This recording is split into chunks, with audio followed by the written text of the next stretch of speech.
Assalamualaikum warahmatullahi wabarakatuh. Halo, selamat pagi wargi Karawang. Saya Ega Rianti kembali di podcastnya Diskominfo. Tonton yang Anda dengar. Pagi hari ini kami menghadirkan narasumber yang luar biasa. Di setumpu kegiatannya beliau menyempatkan hadir untuk berbincang pagi hari ini. Kita langsung saja menyapa beliau, ada Bapak Imam. Aku sih lebih akrab memanggil beliau seperti itu. Beliau adalah sekretaris DPPKB, Bapak Dr. Andes Imam Bahanan. Oke, selamat pagi. Assalamualaikum. Selamat pagi dan juga semua warga Karawang, selamat berjumpa kembali. Mudah-mudahan kita tetap sehat dalam level yang tertinggi selama bulan puasa ini. Oke, terima kasih Bapak sudah hadir. Gak apa-apa aku panggil Bapak aja. Nggak apa-apa, dengan senang hati. Kayak lebih dekat gitu Iya, dengan beliau ya. Daripada manggil yang mulia kan lebih tinggi ketinggian. Jadi berasa di persidangan Iya, kalau saya iya, panggil yang mulia ya. Oke Bapak, pagi hari ini senang sekali kami bisa mengundang Bapak di setumpuk kegiatan dan kita akan berbincang pastinya mengenai seputar KB ini ya. Iya, siap, Karena siap. Bapak sendiri adalah sekretaris dinas DPPKB. Oke Bapak, sebelum kita melanjutkan pembicaraan kita, tugas Bapak sendiri di DPPKB ini apa Pak? Ya, makasih warga Karawang, TGI dan semua, bahwa terima kasih saya diundang. Sebetulnya kemarin harusnya beliau ya Bu Haji Sofi, Bu Kepala Dinas, beliau hari ini pas kebetulan ada acara apa sih soal RKPD ya, soal keuangan. Jadi artinya saya yang kesini dan tadi sesuai dengan pertanyaan TGI tadi bahwa apa sih tugas yang pertama, memang intinya pasti membantu kepala dinas dalam rangka beliau juga membantu bupati dalam urusan pengenalan penduduk dan keluarga berencana. Ya lebih sifatnya lebih ke administrasi sih sebetulnya. Tapi ya di pertengahan jalan sih kesininya ya tetap teknis-teknis juga kita sikat juga. Oke. Ya, yang penting intinya bagaimana membantu kepala, itu aja. Dan sering sekali mewakili beliau ya. Betul, karena ya apa ya, beliau dengan kesibukan yang banyak, yang berbagi tugas, lebih kepada berbagi tugas ya. Artinya menghadapi beberapa hal yang menyangkut media dan seterusnya, atau dengan bidang orang-orang eksternal. Ya biasanya ibu memberikan kewenangan ke saya untuk mengambil apa ya, tindakan-tindakan yang perlu. Yang tentunya tetap saya juga berkonsultasi dengan beliau gitu. Oke, pada saat ini kita memasuki ke 100 hari kerja Bupati. Betul. Ya Bapak. Mungkin ada beberapa pertanyaan yang akan saya sampaikan ya, ke Bapak. sehati ya. Yang pertama, peran di PPKB sendiri dalam RPJMD apa sih Pak? Baik, yang pertama gini, walaupun kita terlambat ya, tapi ini kan forumnya, kita mengucapkan selamat kepada Pak Haji Aib Saifullah dan Pak Haji Maslani karena beliau mendapat amanah dari warga masyarakat Karawang untuk memimpin Karawang 5 tahun ke depan. Nah tentunya sebagai organisasi perangkat daerah yang tentunya membantu beliau, kita mempunyai urusan-urusan di bidang masing-masing kan. Nah kebetulan karena kami di bidang pengelolaan penduduk dan keluarga berencana, tentunya kita harus mensupport sekuat tenaga apa menjadi program-program bupati dan wakil bupati. Dan hari ini saya sambil baca ya, artinya visi dan misi Kabupaten Karawang kan lebih kepada menuju Karawang maju, berdaya saing tinggi dan berkelanjutan. Tentunya dari visi ini kan terbagi beberapa misi nih. Yang sekarang ada 5 misi. Kebetulan kalau DPPKB atau OPDKB masuk ke misi 1, yaitu membangun SDM yang adaptif dan berkarakter. Di dalamnya ada cerita tentang program wajib belajar, program penanganan stunting, program tentang perluasan jaminan sosial dan sebagainya, termasuk pendidikan dan vokasi. Kebetulan karena pengelolaan penduduk ini dan KB lebih kepada banyak berhubungan berkontribusi kepada masyarakat, tentunya kita juga pengen kami atau kita sebagai pembantu bupati juga mensukseskan beliau di bidang-bidang yang tadi, gitu aja. Oke, saya dengar ini ada program Sehati. Apa itu Pak program Sehati itu? Sehati itu artinya 100 hari kerja bupati ya, 100 hari kerja bupati, di mana 100 hari kerja bupati ini semua OPD sebetulnya kan berkontribusi sesuai dengan kewenangannya dan sebagainya. Kebetulan karena kami itu di OPD yang menangani pengelolaan penduduk dan KB tentunya tidak jauh-jauh dari pelayanan KB dan sebagainya ya. Nah kebetulan menjadi unggulan kami adalah dalam 100 hari kerja bupati ini kita berencana kebetulan di bulan Maret April ya, kita berencana melaksanakan kegiatan pelayanan KB serentak di 30 kecamatan. Seperti apa itu, Pak? Pelayanan KB artinya karena kita ini organisasi penyuluhan ya, tetap melakukan actionnya itu dengan institusi kesehatan, maka teman-teman kami PLKB di 30 kecamatan itu mencari akseptor dan membawa ke dinas ke puskesmas untuk diadakan pelayanan KB. Para penyuluh-penyuluh. Oh ya, penyuluh KB. Jadi bawa akseptor ke puskesmas masing-masing untuk dilayani KB-nya. Baik itu IUD, implan, suntik atau pil atau kondom. Kapan itu? Sudah sedang berlangsung. Karena sekarang bulan puasa tentunya ada sedikit kendala ya. Jadi kebanyakan mungkin habis lebaran di bulan April tepatnya ada momentum Hari Kartini juga. Kita akan giring masyarakat untuk melakukan pelayanan KB. Itu targetnya apa, Pak? Targetnya ada beberapa jenis kontrasepsi ya. Yang bisa dilakukan di puskesmas atau di bidan-bidan swasta itu paling IUD, implan, suntik dan kondom. Sejauh ini pernah dilakukan oleh DPPKB? Selama ini sih sudah menjadi sebuah kegiatan rutin sebetulnya. Kegiatan rutin yang biasa dilakukan di puskesmas. Cuma karena ini ada momentumnya 100 hari kerja bupati, tentunya kita pengen ini momentum ini lebih gong gitu ya. Lebih gong, lebih gebiar gitu ya. Sehingga kadang-kadang begini ya. Sebetulnya ini 100 hari kerja presiden, gubernur, bupati itu sebetulnya kan secara sudah aturan tidak ada. Cuma kadang-kadang itu menjadi sebuah tuntutan masyarakat, tuntutan dari pemilih. Wah, saya milih apa sih yang dikerjakan gitu saya milih bupati, presiden, gubernur misalkan ya. Terus 100 hari pertama ngapain gitu. Nah, 100 hari pertama ini bupati kan punya perangkat. Bupati kan punya anak buah, termasuk KB, termasuk beberapa dinas yang lain. Maka dalam 100 hari kerja beliau ini kita harus menunjukkan kepada masyarakat bupati itu pekerjaannya dalam urusan KB adalah melakukan pelayanan KB serentak gratis di semua fasilitas kesehatan yang ada di Kabupaten Karawang. Gitu loh. Oke. Sebetulnya hal ini sudah dilakukan. Sudah dilakukan, cuma mungkin kita lebih gebiarkan aja gitu supaya, ya. Ada pertanyaan dari masyarakat, apa sih gebrakan 100 hari, dan ini sudah antusias masyarakat sendiri bagaimana Pak dengan program ini, Pak? Kelihatannya gini, bahwa masyarakat sekarang itu sudah sadar untuk ber-KB. Jadi KB itu kan kita punya, saya buka catatan ya, di Karawang kita punya fasilitas kesehatan KB itu 140 ya. 140. Baik itu pemerintah kayak rumah sakit, puskesmas, juga termasuk swasta, jajaring rumah sakit, klinik dan sebagainya. Dan ini semua melayani peserta KB gratis. Nah, bahwa masyarakat KB bersadar KB iya, tapi belum banyak masyarakat yang tahu bahwa kalau mereka mau KB gratis. Selama ini begini, saya bayar Pak, kayaknya suntik, pil, kemudian pasang IUD, implan, bayar, MOW bayar. Padahal kalau dia mau bersentuhan dengan petugas kami di lapangan, dengan PLKB di seluruh Kabupaten Karawang yang tersebar di tiap desa, mereka tinggal ngomong, saya pengen KB anu lo gratis bisa, kita anter. Berarti ini butuh sosialisasi dari sosialisasi ya? gitu. Karena saya juga kadang melihat di daerah, di kampung-kampung, ini kok anaknya tuh bahasa Karawangnya menirenyek gitu ya. Iya betul. Sementara kondisi perekonomian mereka kayaknya di bawah standar, tapi anaknya banyak. Ternyata itu tadi mahal cenah KB teh gitu.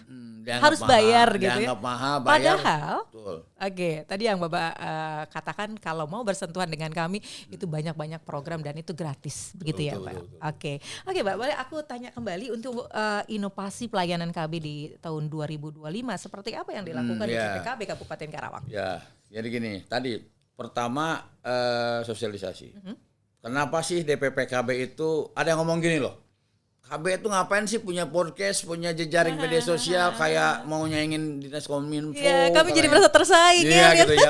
Lihat bahwa di medsos. Padahal maksudnya ada spesifikitas sendiri ya. Artinya kalau di kominfo semua pembangunan Karawang lah yang di up ya. Tapi kalau kita itu di DPPKB, jejaring media sosial kita kan sampai ke tingkat kecamatan. Ada semua. Kita punya semua media sosial. Kemudian kita ada podcast. Intinya adalah kita ingin memberikan informasi, penyebarluasan informasi kepada masyarakat tentang apa sih KB.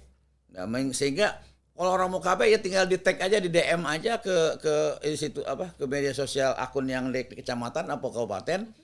Mau tanya KB gratis atau KB di mana dan sebagainya. Nah, kalau bicara inovasi Itu satu hal. Kita akan menyebarluaskan informasi melalui media sosial. Kedua, kita juga melakukan penyebarluasan tempat pelayanan. Ya, selama ini kita taunya pelayanan KB itu hanya di puskesmas, di klinik dan rumah sakit. Nah, kami di 2025 ini kita menyisir dan menyasar ke perusahaan. Kita akan menyebut sebagai pelayanan KB perusahaan. Nah, kita tahu TGI sebetulnya perusahaan-perusahaan itu kan punya klinik ya sebetulnya ya. Ya minimal buat P3K lah punya satu ruangan untuk orang berobat. Kalau kerja pusing dibawa ke situ. Janganlah perusahaan sekolah aja ada namanya P3K-nya ya. PKS gitu. PKS gitu itu ada ya. Nah, perusahaan itu kita coba jalin supaya agar perusahaan itu selain mengobati karyawannya juga memberikan pelayanan KB. Apa yang kita berikan? Yang kita berikan adalah alat obat kontrasepsinya kita distribusi ke mereka. Sampai ada salah satu PT atau yang karyawannya banyak sekali perempuan ya? Kayak kita sebut Tangsin misalkan. Saya mau menyebutkan itu. Boleh ya menyebutkan produk itu juga. Boleh, sukses sekali ya, Mbak ya. Sebetulnya dulu pernah ada Tangsin, ada Adisus dan sebagainya, ada beberapa perusahaan. Cuma karena kita nggak mau masuk ke ranah itu ya, bahwa beberapa perusahaan gulung tikar. Kemudian akhirnya mereka otomatis perusahaannya berhenti, otomatis klinik KB-nya juga berhenti. Nah di 2025 ini kita coba untuk melakukan pendekatan kembali dengan perusahaan-perusahaan. Kemarin kita sudah berkunjung saya sebut merek ya, saya ke ABC. Di sana ada sekitar 1.000 karyawan dan lebih setengahnya perempuan. Sehingga kita akan coba untuk bikin klinik KB di sana. Kemudian kita juga sudah ketemu dengan Kujang. PT Kujang juga punya sekitar 1.000-an karyawan juga yang akan kita coba untuk bikin klinik itu. Jadi sebetulnya nggak secara repot sih. Mereka sudah punya klinik kesehatan. Tinggal kita daftarkan mereka registrasi ke K0 namanya ya, bahwa didaftarkan sebagai klinik KB. Maka setelah mereka terdaftar, muncul kodenya, mereka tinggal mengajukan permohonan alat dan obat apapun itu yang kami punya ya. Contoh butuh IUD, implan, kondom, suntik atau pil, atau butuh untuk pemasangan IUD, pencabutan implan, sepanjang di kami ada maka dilakukan permohonan itu. Semudah itu? Semudah itu kalau mereka tercatat. Kalau mereka terregistrasi sebagai klinik KB. Jadi memang harus syaratnya seperti itu ya. Nggak abal-abal. Nggak abal-abal, dan kewajiban mereka juga tiap bulan melaporkan. Contoh misalkan gini, awal bulan mereka permohonan untuk suntik KB 1.000 misalkan ya. Maka di akhir bulan mereka harus melaporkan 1.000 itu dipakai berapa. Misalkan dipakai 400. Tetap ya harus ada laporan ya, Bang? Laporan by name by address-nya. Bahwa kami melayani 400 karyawan untuk disuntik KB misalkan. Maka sisanya 600, maka bisa kita masukkan ke bulan berikutnya. Kalau bulan berikutnya ternyata 600 habis 500, berarti bulan ketiga nanti itu 100. Tentunya kurang. Ya, berarti bulan ketiga mereka melakukan permohonan kembali. Permohonannya gampang juga, tinggal ngeklik aja permohonan ke kami kirim langsung, atau mau diambil mangga. Nah, itulah salah satu kiat kami untuk melakukan perluasan jaringan pelayanan KB di perusahaan. Kalau program KB-nya sendiri lebih terfokus ke apa nih, Bapak? Selain tadi media sosial, kemudian ke PT-PT. Saat ini kita masih ada PR stunting. PR stunting. Bahwa stunting itu kan karena Perpres 72 ya tahun 2021, bahwa penanganan stunting itu dilakukan oleh yang namanya TPPS. Tim Percepatan Penurunan Stunting yang dipimpin oleh Pak Bupati langsung. Sampai ada Bapak Asuh gitu ya? Nah, di antara programnya Bapak Asuh Anak Stunting. Nah, sekarang itu BAS ini udah berubah teh. Sekarang namanya Genting. Apa itu Genting, Pak? Gerakan Orang Tua Asuh Anak Stunting. Gerakan Orang Tua Asuh Anak Stunting. Nah, sekarang apa sih yang membedakan Genting dengan BAS? Karena Genting itu lebih kepada partisipasi masyarakat, baik itu perorangan maupun perusahaan. Itu bebas, siapapun bisa. Siapapun bisa. Jadi sistemnya seperti mengangkat anak, tapi mengangkat anak stunting. Oke, bagi Karawang masih bersama saya Egi Arianti dan Bapak Imam di perbincangan kita seputar KB, stunting dan 100 program Hari kerja Bupati. Bupati ya. Oke Bapak, tadi saya masih pengen menyimak nih kegiatan-kegiatan program DPPKB untuk pelayanan di perusahaan-perusahaan. Betul. Seperti apa sih Mbak? Tadi kita kan sudah sedikit menyinggung hal tersebut. Ada kendala atau seperti apa Pak? Jadi intinya bahwa kenapa sih kami ingin memperlebar, meluaskan pelayanan KB ke perusahaan? Karena begini, karena ber-KB itu kan bisa menjadi hak sipil warga negara ya untuk melakukan pelayanan KB. Apalagi pemerintah berkomitmen pelayanan KB itu gratis. Nah, sementara ada pihak yang memang ingin ber-KB tapi juga kesulitan waktu. Contoh tadi perusahaan. Betul. Saya sebutnya buruh atau pegawai pabrik lah ya. Yang selama ini mereka mau suntik KB pun harus ke bidan atau ke puskesmas, tapi mereka pulang sore atau kena shift malam dan sebagainya. Minta izin kerja agak sulit kerja ya. susah atau bisa berakibat mereka harus potong. Maka kami menyediakan pelayanan KB di perusahaan. Oke. Jadi dia tidak perlu harus keluar pabrik. Oke. Dia mau ngambil pil, kalau cowoknya mau ngambil kondom, dia mau disuntik atau dia pengen IUD atau implan, maka tinggal ke klinik KB-nya dan kami menyediakan alat di situ.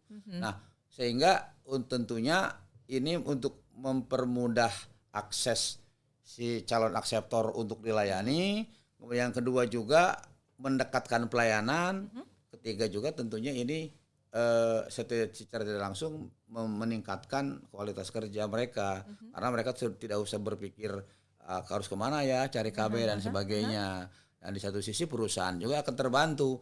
Semakin banyak karyawan yang ber-KB, maka semakin jarang karyawatinya yang hamil dan minta cuti. Gitu. Oke Mbak, kalau boleh tahu ini programnya si perusahaan yang meminta ke DPPKB atau DPPKB yang menawarkan ke perusahaan supaya ada klinik KB di perusahaannya Mbak? Ini dua-duanya bisa. Artinya di satu sisi kadang begini, kami juga pengen saya kembali ke belakang dulu ya, bahwa kami lakukan pencatatan pelaporan. Berapa sih penduduk Kabupaten Karawang ini yang pasangan usia subur? Ya, yang artinya yang suami istri, yang istrinya masih bisa hamil ya. Itu disebut PUS, pasangan usia subur. Berapa sih dari PUS itu yang memang sudah ber-KB?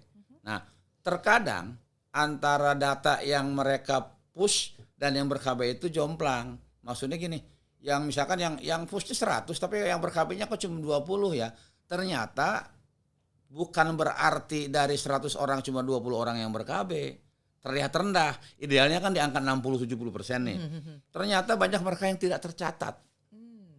Nah, tidak tercatat. Padahal mereka mengikuti program itu. Artinya mereka bisa saja di selama ini dia di bidan, di bidan swasta yang memang belum terkoneksi dengan kita. Bahasa tadi saya di depan ada 140 paskes tadi, dibanding dengan paskes yang ada di Kabupaten Karawang masih jauh. Karena masih banyak ada perusahaan atau klinik KB yang memang belum terdata di kita. Ketika mereka ada pelayanan KB, otomatis juga tidak terdata peserta KB-nya. Nah untuk itu, ketika kita punya jejaring di perusahaan, makin banyak perusahaan, makin banyak karyawan yang tercover untuk mendapatkan pelayanan KB, maka kita pun semakin banyak peluang kita untuk mengcover data siapa saja yang ber-KB. Karena kan seringkali begini mereka tadi mencarikan pelayanan KB, pertama udah memang susah karena memang mereka kerja, yang kedua bayar. Ya, harus bayar. Ya walaupun mungkin suntik 30.000, 50.000 gitu ya, atau IUD juga harus bayar, tapi kadang-kadang dibanding kalau mereka gratis kan lebih baik gratis. Karena kalau melakukan minta pelayanan KB di jejaring kami, di klinik, di perusahaan, di puskesmas atau di bidan yang sudah terkoneksi dengan kita, yang sudah punya datanya tercatat di kita, maka dia otomatis bisa ber-KB secara gratis. Oke. Sejauh ini di BPKB apakah sudah maksimal melakukan pekerjaan tugas-tugas seperti yang diharapkan? Pastinya belum sempurna ya. Ketidaksempurnaan ini kan banyak faktor. Kita juga bukan bela diri bahwa kita juga kurang tenaga PLKB kita. Dulu ketika tahun 90-an mungkin ya terakhir sampai 2000-an kita masih punya satu desa satu PLKB. Sekarang ini pensiun kita jarang perekrutan. Yang ada paling sifatnya THL ya, non PNS. Tetap tentu itu juga masih kurang. Karena gini, kita punya di Karawang ini ada 309 ya desa kelurahan. Petugas kita tuh nggak nyampe 300, cuma berapa ya? PNS-nya sudah 116, non PNS-nya 118.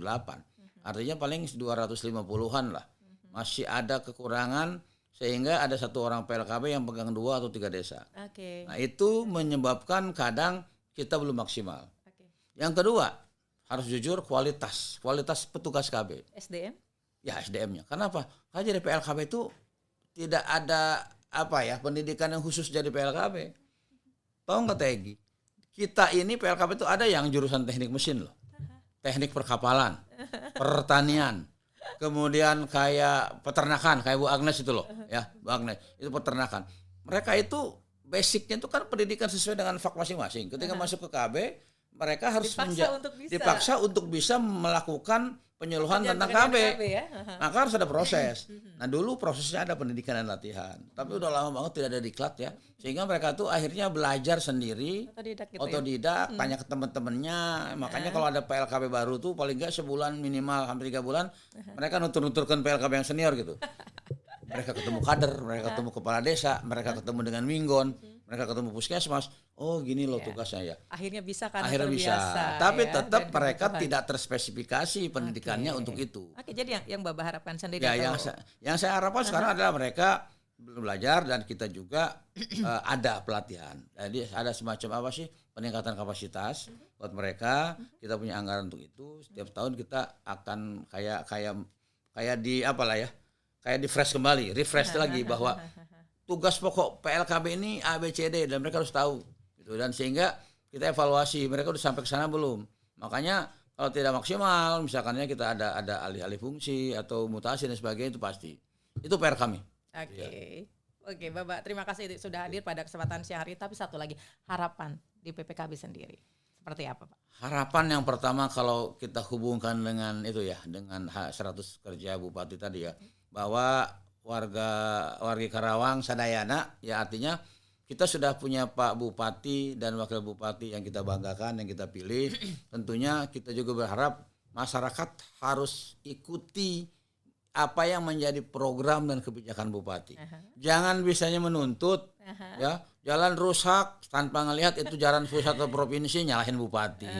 Banjir padahal sampah yang nyebarluasin masyarakat sendiri nyalahin Bupati. Nah, artinya kami hanya menghimbau masyarakat menjadi warga negara yang cerdas, warga masyarakat yang pintar, bahwa Bupati Wakil Bupati adalah tugasnya mengarahkan, membuat kebijakan, membuat program. Kita sebagai masyarakat membantu untuk mensukseskan, termasuk program Bupati di dalam bidang penilaian penduduk dan KB.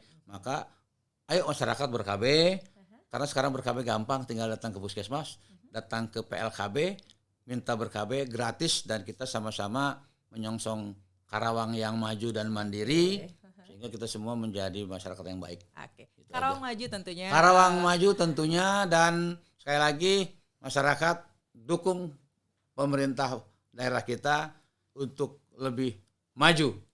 Karena kemajuan Karawang tentunya butuh kerjasama dengan masyarakat ya. Pastinya gitu. Wargi Karawang, mari kita bersama-sama meningkatkan kesadaran dan kemampuan dalam mengelola kesehatan produksi dan keluarga berencana. Betul. Mari kita dukung program-program yang dikembangkan di PPKB untuk meningkatkan kualitas akses pelayanan KB dan kesehatan produksi. Akhirnya kita ada di penghujung podcast pada kesempatan pagi hari ini. Wargi Karawang, terima kasih sudah bergabung bersama kami. Baba, terima kasih sudah meluangkan waktunya. Ada yang mau disampaikan? Silakan. Sampaikan satu lagi, bahwa kita punya tagline yang namanya berencana itu keren. Kita bersama-sama wargi Karawang, sekali lagi tagline DPPKB, berencana itu keren. Kita ulang lagi, berencana itu keren. Akhirnya kita akan tutup perbincangan kita. Terima kasih banyak atas segala perhatian. Mohon maaf segala kekurangan. Saya Egy Arianti. Saya Imam Bahanan, Sekretaris DPPKB Karawang. Mengucapkan terima kasih atas kebersamaan, dan kita tutup dengan billahi taufiq wal hidayah. Wassalamualaikum warahmatullahi wabarakatuh. Terima kasih, hatur nuhun. Mohon maaf.